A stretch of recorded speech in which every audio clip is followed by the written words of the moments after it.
Let's talk about the purpose of power.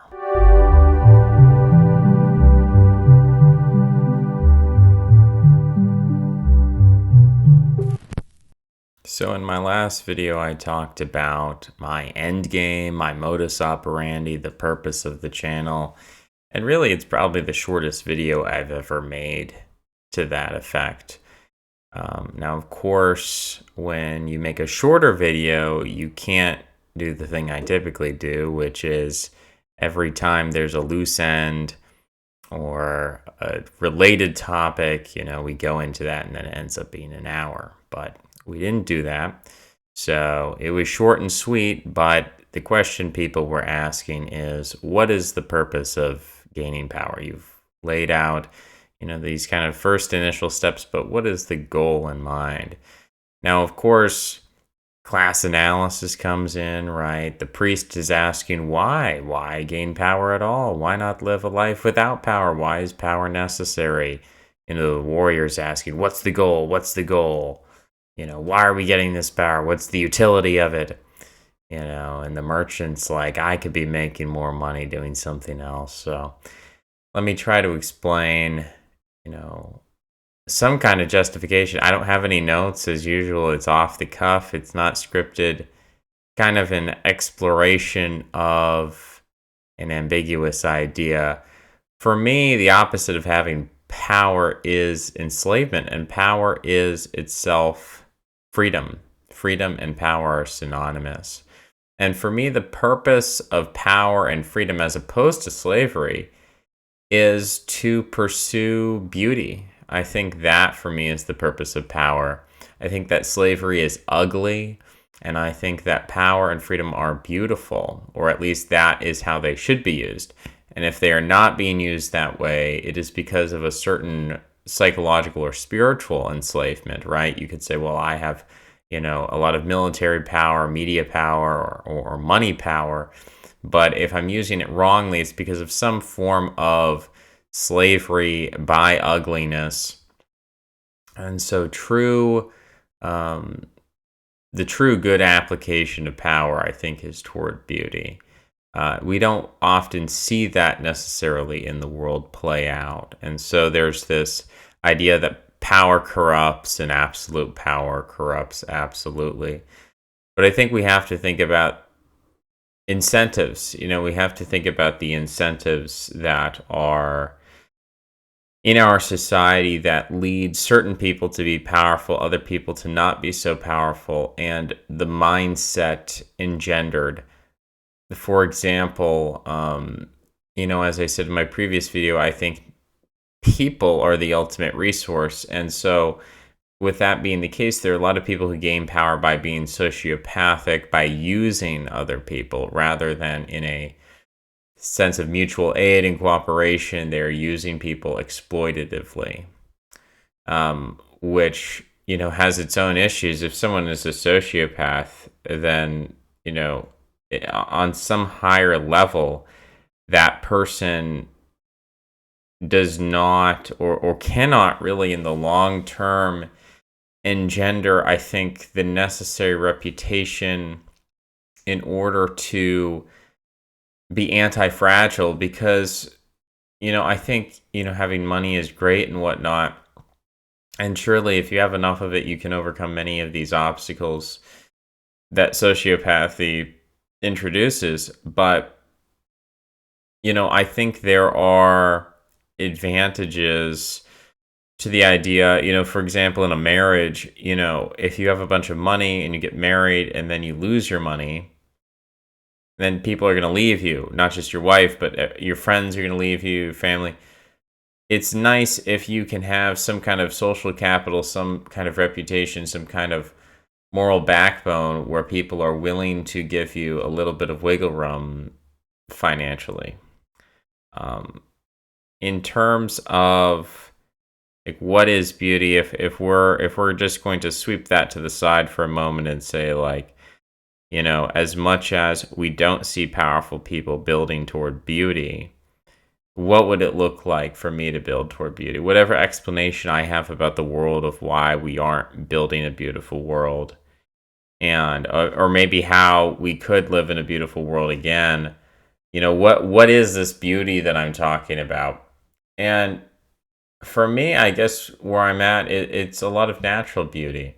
I've talked before about evacuating the coastline, and I've given a number of reasons for that. But I think one of the chief reasons is simply for the sake of beauty, that liminal space ancestrally means so much to the technological, social, religious development of mankind.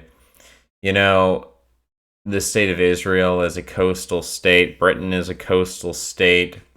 Rome is a coastal city. Greece, the city-states of Greece were coastal. The Vikings, literally, to be a Viking, well, I think it actually means one who fares along the river. But in that case, very coastal people. Chinese civilization, the Yellow River Valley, but also very coastal. The Japanese, very coastal. It's not to say that there aren't other historically important coastal peoples like the Mongolians, but that aesthetic, the steppe people, I mean, I guess you could say the Indo-Europeans were not coastal, although the Caspian Sea was at one point more coastal than it is today, as well as the Black Sea. So perhaps still coastal. But yeah, I mean, the coast is just so important. It's something I've thought about for a while. I mean, since I was a small child, really, the importance of the coast in terms of providing this superhighway, the endless possibility, the psychological effect of being out, subsumed in nature with some kind of technique there to protect you, to guide you. This is really, in many ways, the source of astrology. Slash astronomy, right? These were indistinguishable at one point, but looking at the stars as a source of navigation, and therefore mathematics to know at what point year the stars are going to be in such a configuration. Therefore, you need to have, a calendar, right? A chronology, a method of keeping time, seasonality, holy days, holidays. I mean, so much of religion and everything, I think, really does revolve around that, where the horizon meets the water, the sunrise and the sunset. And of course, the forests and the mountains are beautiful too. Look, every part of the earth is beautiful. I don't think we want to destroy the interior for the sake of the coast. But I think especially given, the importance of the oceans, having clean oceans, with the fact that we are looking at rising sea levels, we are looking at coastal flooding, we are looking at increased activity in terms of hurricanes, we're looking at increased activity in terms of tsunamis, perhaps, that we might want to move inland and preserve some of that coastal beauty. I just hate New York City. I just hate Miami. I hate Los Angeles. I hate San Francisco. I hate Seattle. I hate Houston. I hate all the coastal cities. They just need to be systematically deconstructed through a cascading incentive structure, escalating incentive structure. So that would be one way that power could be applied. So that's just a big kind of if I was dictator of the world sort of thing. But on a more basic level, I would say that power is the ability to have beauty in your life. It's the ability to have beautiful people in your life. It's the ability to make yourself beautiful and to make your surroundings beautiful, to live in a beautiful home with a beautiful wife and have beautiful kids. Beautiful art, beautiful music. These are all things that power allows you to do, that if you're sort of enslaved in a situation where you're forced to listen, because I've, lived a little bit of life and I've experienced, riding on a school bus where I'm forced to listen to Shakira. I mean, her hips don't lie, right? But is she the most beautiful music I could be listening to? Being surrounded by modern architecture all the time, That's something that you can be forced into through public schooling. Being told things and taught things which are not beautiful. Ugly ideas are something, there is a cost to hearing ugly ideas and being around ideologically ugly people who are constantly socially signaling and aggressively moralizing things which are ugly. So there are a lot of taxes and costs which are not merely financial, but which we find ourselves surrounded with constantly, having to deal with ugliness. And I think what is good is to pursue a beautiful life, which is in opposition to that, to remove that kind of poison of ugliness from our life, and to introduce beauty, which can only be done through power in the most general sense. Now, again, it's true that power can be used to introduce ugliness, and we can understand that process of why the world is the way it is. But I think we do have a duty and obligation to ourselves, to those we love, and a higher obligation to our Creator to pursue what is ugly and to really minimize that which is, did I maybe reverse that? Pursue what is beautiful. Pursue what is ugly. We need to pursue what is ugly in a hunt, with our dogs of beauty. We need to pursue the beast of ugliness, but in a sense, we need to pursue beauty. We need to reject ugliness and minimize ugliness to the extent that's possible, and it requires power, because if you are powerless, you are subjected to ugliness, not just to experience it or to tolerate it, but also in many cases you must participate in it. You have to participate, you have to nod along, you have to agree, you have to ignore. In some sense, you have to give a tacit approval or a tacit consent to the ugliness around you. I don't want to have to do that. I want to have the ability to deconstruct cities, but if I can't do that, I want the ability to construct beautiful spaces geographically and physically, but also virtually and globally. I want to be able to visit places and patronize places that are beautiful. I want to be able to preserve places. I believe, Joe Biden just passed an expansion of environmental protection for certain national parks. And I heard about that and I looked at that. And I am skeptical because the federal government owns a lot of land that I don't know that it's exactly managing in the best way or beautifying in the best way. But at least the general concept, whether it's being used cynically or properly or what the details are, the general concept of preserving natural beauty, I think is entirely worth it.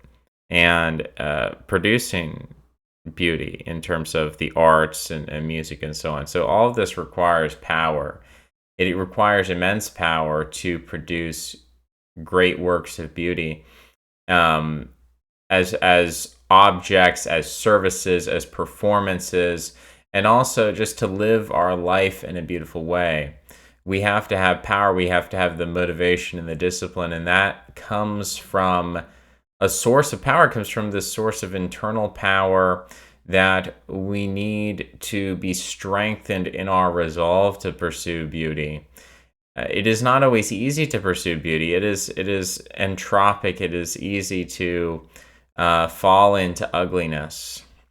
And oftentimes the pursuit of beauty, I think we're naturally drawn toward beauty, but what we found with our food is that, there's beauty in good food, and then our food has been perverted and replaced with substitutes and additives. And so the beauty of food has been perverted into something ugly. And the beauty of sexuality has been perverted with this ego-sexuality, which is this new term, I guess, ego, meaning without the self. So sexuality without the self, meaning virtual sexuality, pornography. It's taken something that could have been very beautiful, and it's actually turned it against itself and turned something life-affirming into something life-denying. And there's all sorts of this. I mean, I can just tell you, I've recently encountered someone where I sent them some video on emotional control, and they responded, I hate those people. I hate this. It was like the most anodyne video where it was like, Bob and Jim have different emotional perspectives, and the hateful response from somebody whose life is just in complete shambles and full of ugliness and full of self-hatred. I mean, I think that's the first ugliness that we have to address, the inner ugliness of self-hatred, the inner ugliness of being divided against oneself. That is probably the worst ugliness of all, because we carry it wherever we go, and it impacts everything that we do. I see so many people who embrace ugliness as funny or gritty or authentic. I see this very often. This kind of I'm trying to think of like a Beavis and Butthead type thing where it's almost comedic, or Rick and Morty. You know, these cartoons that they just have an ugly aesthetic, and it's embraced as ironic, and it's embraced as something to, whereas a church is boring, and, neoclassical architecture, oh, well, that's just banal. I think there's a certain ugliness that infects us mentally that prevents us from appreciating beauty.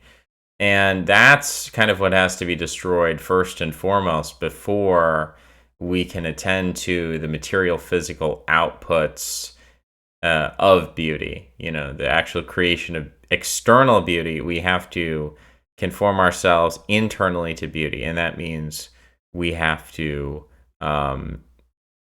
gain power over ourselves, and ultimately, because the self is communally constructed, we need the help of other people.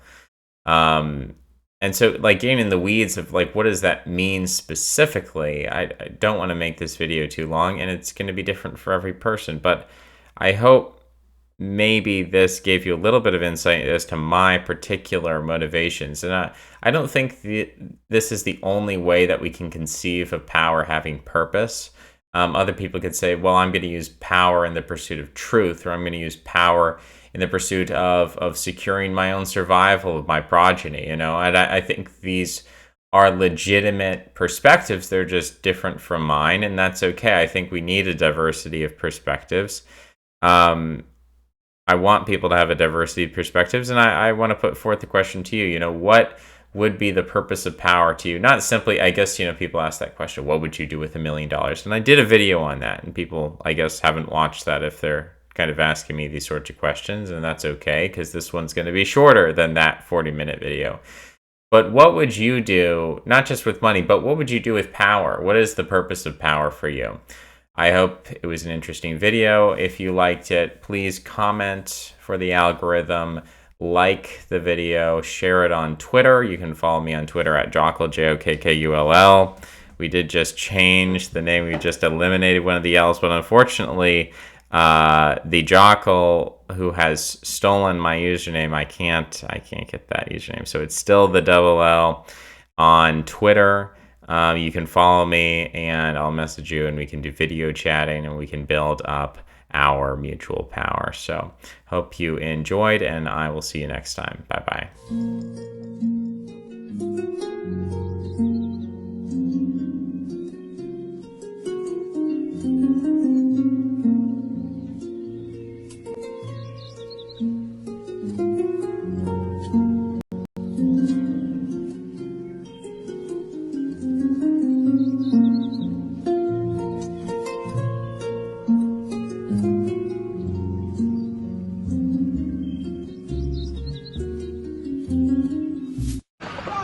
Nice. Subscribe. Very good. Nice. Beautiful. Beautiful. You're going to love it.